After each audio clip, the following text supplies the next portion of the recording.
Good afternoon, everybody. Today I am going to tell you about a new chapter, phase rule. This phase rule is totally a new concept for you because you must not have studied it earlier in your 12th class. So before moving towards this phase rule, I would like to tell you about its significance, about its applicability in nature, and how it is useful for human mankind. Now, as we all know about global warming, so what is actually global warming? Where what we have is equilibrium, is an equilibrium between ice and water. This we have in our glaciers. Now, suppose we increase the temperature by a very small amount, what will happen? The ice will melt to form water. Means there will be a shift in the equilibrium towards the formation of water. And what will happen? There will be more floods in the river because there will be more water. What we get from the glaciers? We get the rivers, water flowing in the rivers. So when there is global warming and more of the ice will melt from the glaciers, then it will ultimately come to the river and there will be more floods. Moreover, when there is more floods in the river, there is more vapor in the environment, and ultimately it will lead to more corrosion and more sultry summers, more corrosion. Now, this is one aspect, and another aspect is the formation of alloys. This is also one of the applicability of phase rule. More alloys, more engineering, new metals are being formed by combination of two different metals. Like we have the alloy of the common alloys, as we all know, are brass, bronze, and nickel, and continuously more alloys are being formed, more materials are being formed these days, are being manufactured these days. So this phase rule, it plays a very significant role. With the use of this, we can get new materials. How can we get new materials? By studying the effect of the pressure, effect of the temperature is varying the composition, then we can derive more new engineering materials. So these are the two major applications of the phase rule. One is in the global warming and one is in the formation of alloys. Now, before moving to the concept of phase rule and by whom it was given and what phase rule actually is, we must know about three terms which are being involved in the phase rule. One is the phase, other is the components, and the one is the degrees of freedom. Now, so first of all, let us take this. What is a phase? So, if we go by definition, phase is a homogeneous part of a system which has all the same chemical and physical properties, and it can be mechanically separated from the other part of the system. So, homogeneous part of the system which can be mechanically separated from other parts of the system, that is known as the phase. Now, let me elaborate more about it.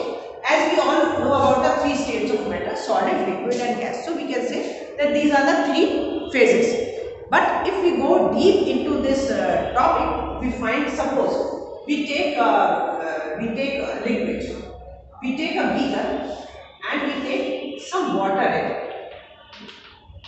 Now, this is a one phase system. Now, suppose we add some oil to it. Oil is being added. What will happen? The oil will form a separate layer over it. Here it will form a separate layer over it. Now we can say that it is a two-phase system. One phase is of oil and the other phase is of water. This is water and this is oil. So it will be a two-phase system. We can say that these are two phases. Why? Because this is one phase. It is homogeneous in itself and is mechanically separable from this other phase of the system. It is mechanically separable from other phase of the system, and it has the same chemical and physical properties throughout. Suppose we take water from this part and a drop of water from this part. They will have the same chemical and physical properties. So this is one phase and this will be the other phase. This will be your other phase of oil. So in this way, let me elaborate more about it. Suppose we take water in a beaker. Now this is one phase. Now suppose we add ice to it. This is ice and we add into this water. So what will happen? Now it will be a two-phase system. Why? You will say that it is water, ice is also H2O and this water is also H2O. No, but it will be two-phase system. Why? Because their physical properties are different. Since their physical properties are different, so it will be a, though their chemical properties are same, but the physical properties are different. So ice and water, they will form a two-phase system. Suppose water vapor is present along with ice and water, or suppose water is present along with its vapor. This is water and these are vapors. This is covered with a lid and these are vapors and this is water. Again, what we will find that it is a two-phase system. One phase is of water vapor and the other phase is of liquid water. Though their chemical properties are same, but their physical properties are different, so it will be a two-phase system. Suppose we add ice also to it, then it will become a three-phase system. At a definite temperature and pressure, I will tell you about it later on when I will tell you about the water system. At a definite temperature and pressure, all the three phases will coexist together at the triple point. So at that point, it will be a three-phase system. Here it will be a two-phase system. Here also, when we have water and we are having liquid, this is in liquid state and this is in vapor gaseous state, it is a two-phase system. Now, let us consider one more example. Suppose we take water, okay, and we add ethanol to it. As we all know, ethanol and water are soluble, are miscible in each other, they are soluble. So what will happen? We are adding ethanol to it. So ethanol will go into it and it will make a solution with it. And since water and ethanol are miscible with each other, so it will form a one-phase system. Here also it will be a one-phase system, means when two liquids are miscible with each other, it will be a one-phase system. But if they are not miscible with each other, like here in oil and water, it will be a two-phase system. Now, let us consider one more case here. Suppose we take water. This is a water and this is a one-phase system, liquid state, and it is a one-phase system.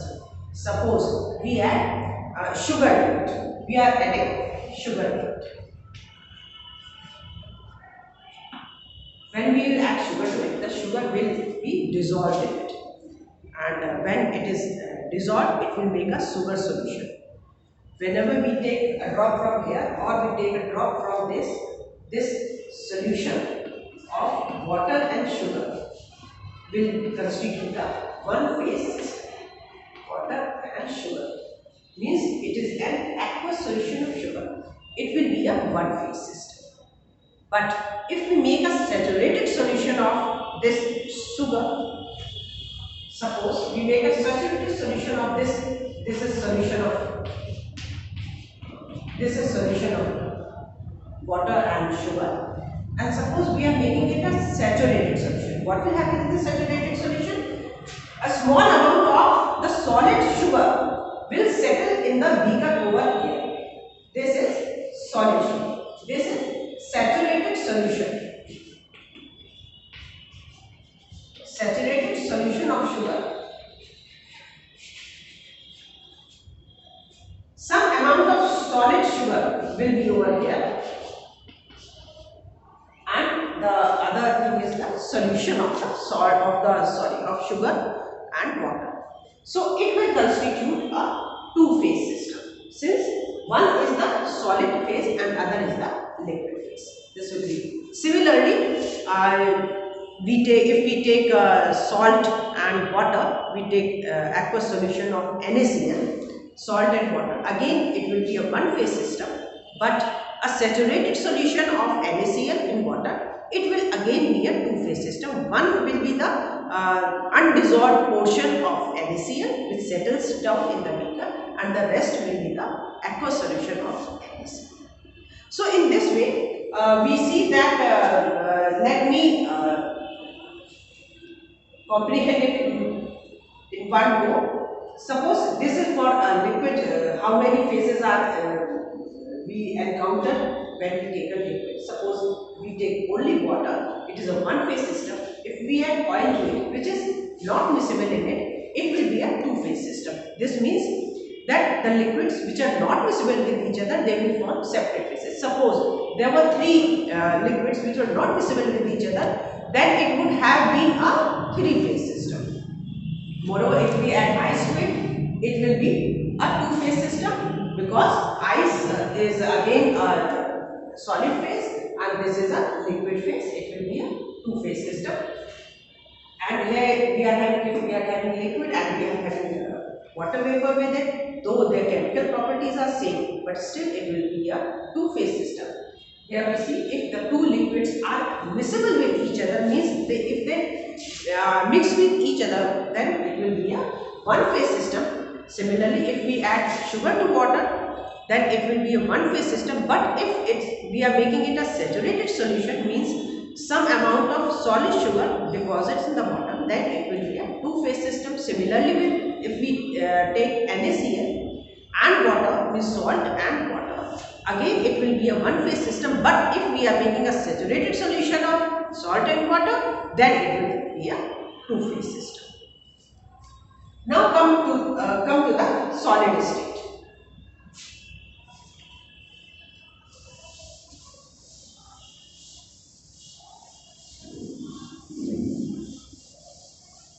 Suppose we are having one solid. Suppose we are having a piece of iron. A piece of iron is there. Then it will be one phase. Suppose we break it. We break it from here. Now we are having two pieces of iron. How many phases will it be? Again it will be one phase. Why? Because the chemical and physical properties are same. It is homogeneous and the chemical and physical properties are same. If we take a piece of iron from this block or a piece of iron from this block, the chemical and physical properties will remain the same. But on the other hand, if we take a homogeneous solution of a mixture of solids, suppose we take bronze or we take brass, which are alloys of zinc with copper and zinc with tin, then they will constitute one phase. Copper and zinc alloy, which we all know is brass, it will be one phase system. Copper and tin,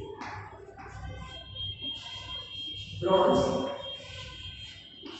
this will be one phase system. Moreover, we know alnico, which is alloy of FeCO, nickel, and aluminium. This is alnico. This is an alloy and it is a homogeneous mixture. This will also constitute one phase. Suppose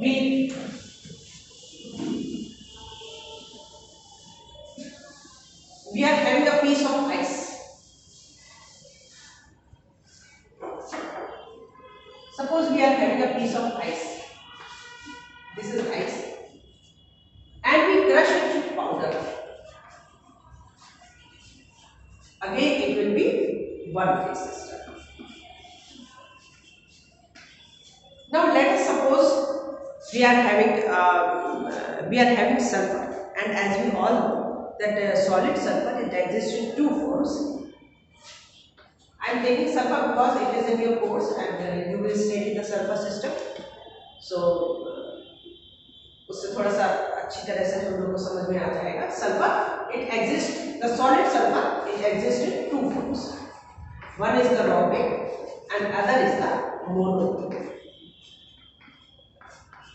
Now if we talk about the number of phases in this sulfur, solid sulfur, so there will be two phases. rhombic and monoclinic. Why? Because the chemical properties are same, but their physical properties are different, because these are two allotropes. Similarly, if you consider the allotropes of phosphorus, there will be as number of phases as the number of allotropes.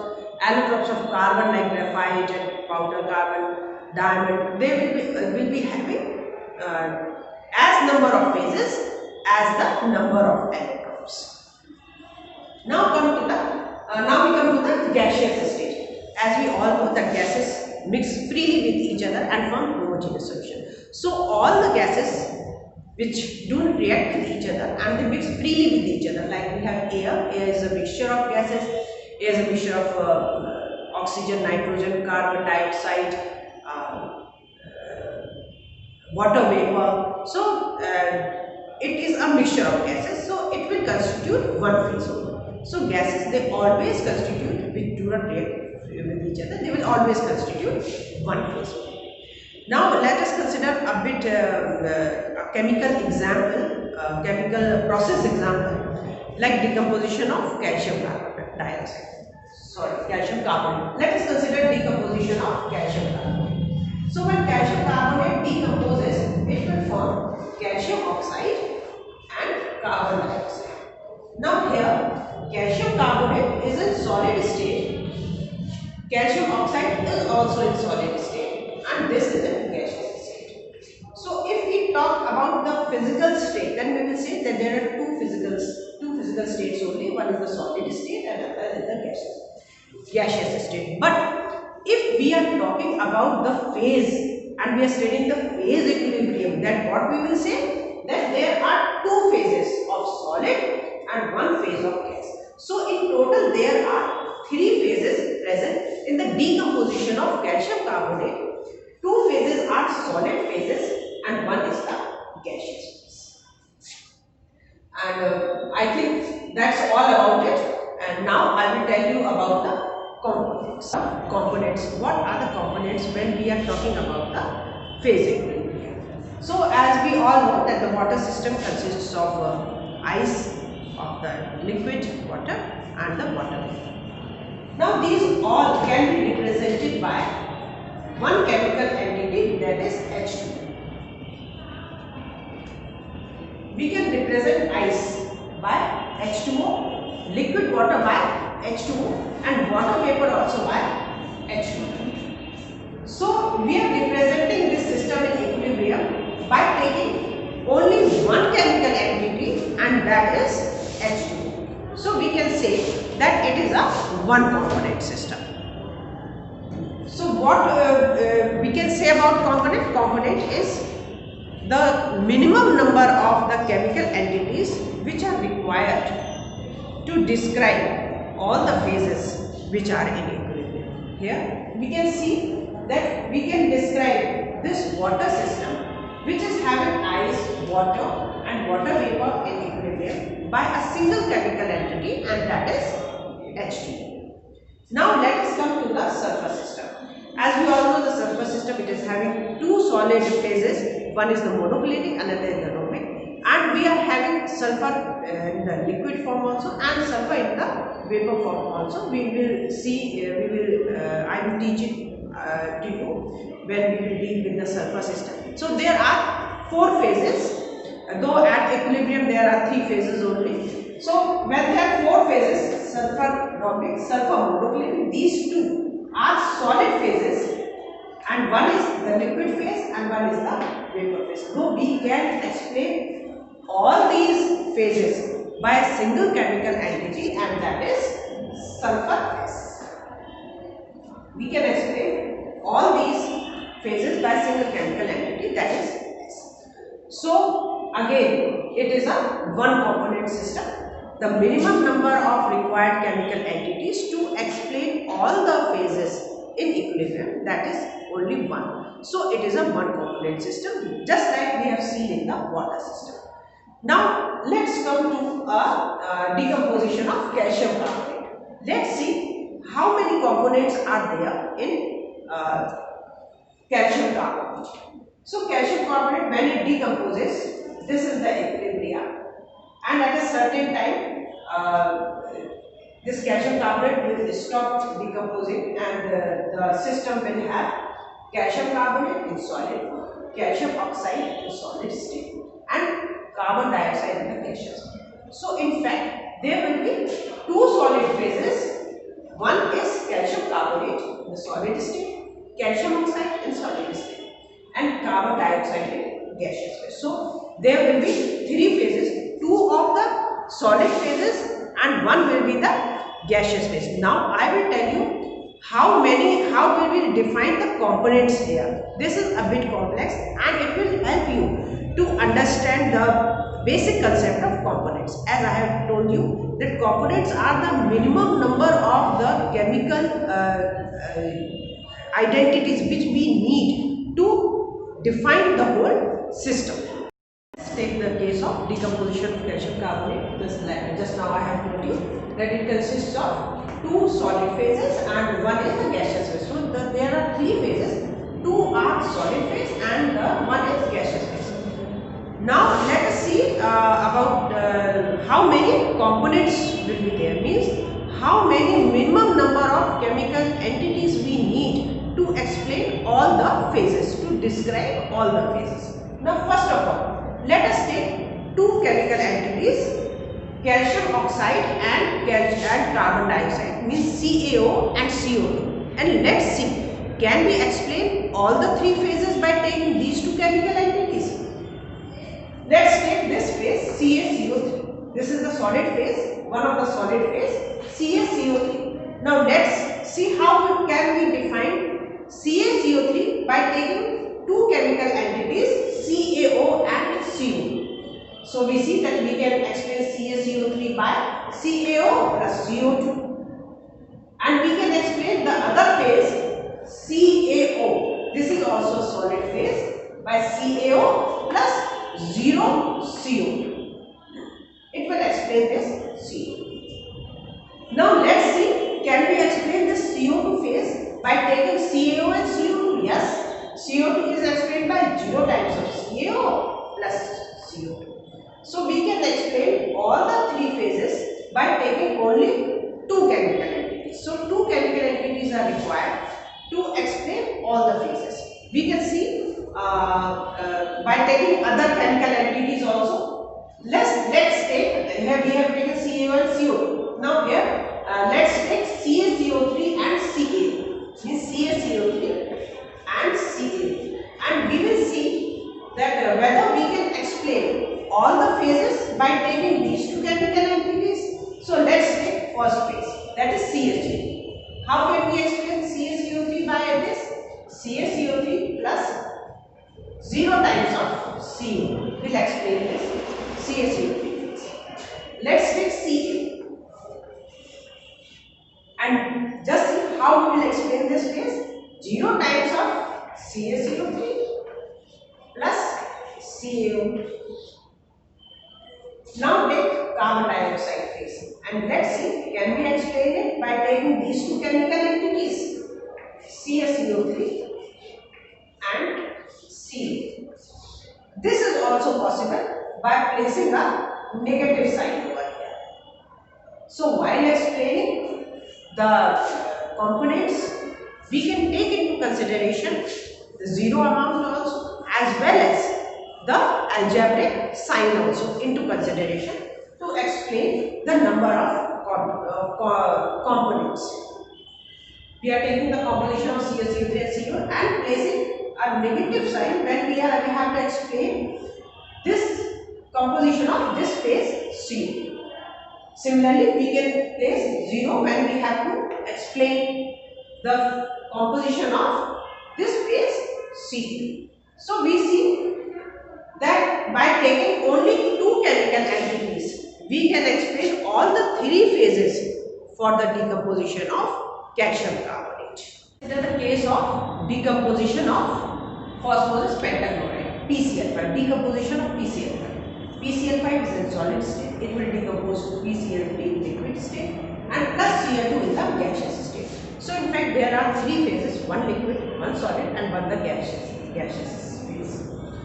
So if we are here to calculate the number of components during this decomposition process, what we find that after some time, since equilibrium will be set up, so all the three phases will be present. So at that time, what will be the composition? How can we express the composition of each phase? Let's see. Suppose we take this phase PCl5 and we are taking the composition PCl3 and Cl2. These two chemical identities we are taking. So we can express PCl5 as PCl3 plus Cl2. PCl3 as PCl3 plus 0 times of Cl2 and Cl2 as 0 times of PCl3 plus Cl2.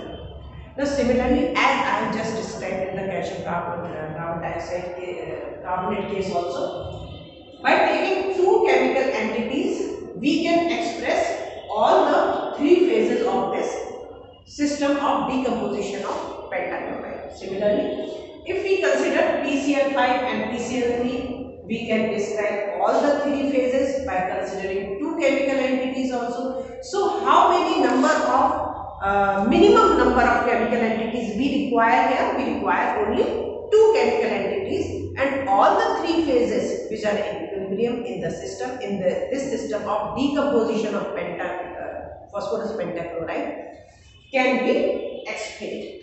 So we can describe all the phases of this system by taking only two chemical entities, let it be PCl3 and Cl2, or it may be PCl5 and PCl3, or it may be PCl5 and Cl2. We will be able to explain all the phases by taking only two chemical entities. So here the number of components of this system will be 2, though the number of phases are 3. Now I will tell you about the degrees of freedom. The third required term for this phase rule is. Now I will tell you about the degrees of freedom. This is the last entity which is being used in the phase rule. Actually, I have not told you that there is a definite mathematical expression for the phase rule, that is F is equal to C minus P plus 2, and it was given by mathematician scientist. His name was J.W. Gibbs. He gave this rule which is applicable to all the heterogeneous equilibria, and it is free from all the flaws. So this is F is equal to C minus P plus 2. Here we have studied the number of components is C, number of phases is P, and this is degree of freedom F. So F is equal to C minus P plus 2. This is actually the phase rule. So now I will tell you about the degrees of freedom. Now as we all know that there are three variables, intensive variables: pressure, temperature and the concentration. When we deal with it, we will see that pressure, temperature and concentration, we vary these variables when we are studying the phase equilibria. When we are studying the phase diagram, then we will see that we will be studying the effect of these variables on each other. Now let us consider a water system in which water is present along with its weight. Suppose we are having water and water. This is the gaseous phase and this is the liquid phase.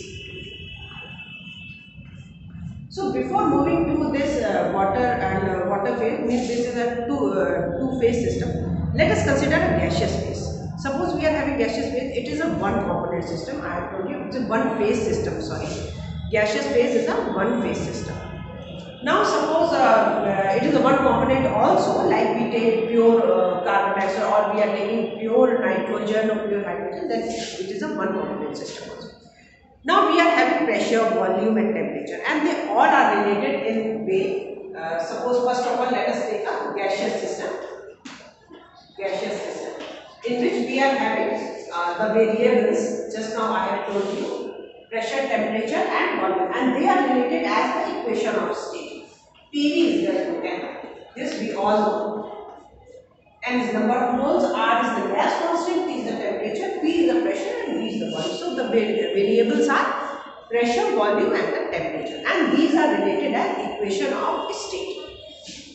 So if we fix the pressure and the volume, then what will happen? We can calculate the temperature. Means temperature is automatically fixed.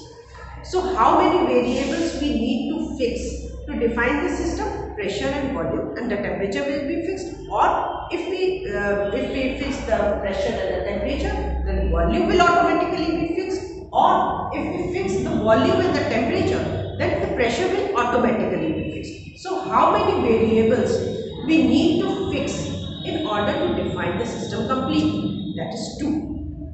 Here we can see that there are 2 variables we need to fix to define the system completely, because the third one will be automatically fixed. So in fact, it will have 2 degrees of freedom. A gaseous system in which there is one component, that will always have 2 degrees of freedom. So this degree of freedom can be best understood by the phase rule equation, the mathematical formulation of the phase rule, F is equal to C minus P plus 2. Let's see how. Suppose we take this water and water vapor system. This is in the liquid state, this is the gaseous state. So how many number of phases are there in this system? We can see this is one phase and this is the other phase. So the number of phases will be, P will be equal to how much? 2. And just now we have seen what will be the number of components? Number of components will be 1, because that is the number of the chemical entity which is needed to explain this equilibrium, all the phases of this equilibrium, and that will be equal to 1. So when we apply this mathematical formulation and we are going to calculate the degree of freedom, what we find is that F will be equal to C. Here C is 1 minus P minus 2, because P is 2, and plus 2. What we get is that 1. This means that the degree of freedom is 1. We can also say it as univariate or monovariate also. When degree of freedom is 1, it is known as univariate system, or we can say it as monovariate system. So a system which has water and water vapor in equilibrium, that will always have 1 degree of freedom. Means we have to fix either the pressure or the temperature. If we fix the pressure, temperature will automatically be fixed, or if we fix the temperature, the pressure will automatically be fixed. Means we need to fix only one variable to define this system. So it will be monovariate, and the more you will understand when you will study the phase diagram of these systems, the degree of freedom will be apparently more understandable when we will study the systems. Now let us consider one more case. Suppose we have water and ice. Suppose we are having ice and water in equilibrium with each other. Here also we will find that the system is univariate. Why? Because again the number of phases are 2 and the number of components is 1, and when we will calculate F, the degree of freedom, we will find that it is 1. So the minimum number of the variables which we need to fix so that we can define the system, that is known as the degree of freedom. So that was all about the introduction to the phase rule, in which I have told you about the phase, about the components, and about the degrees of freedom. And more you will understand when you will study the systems under this phase rule. Thank you today for this.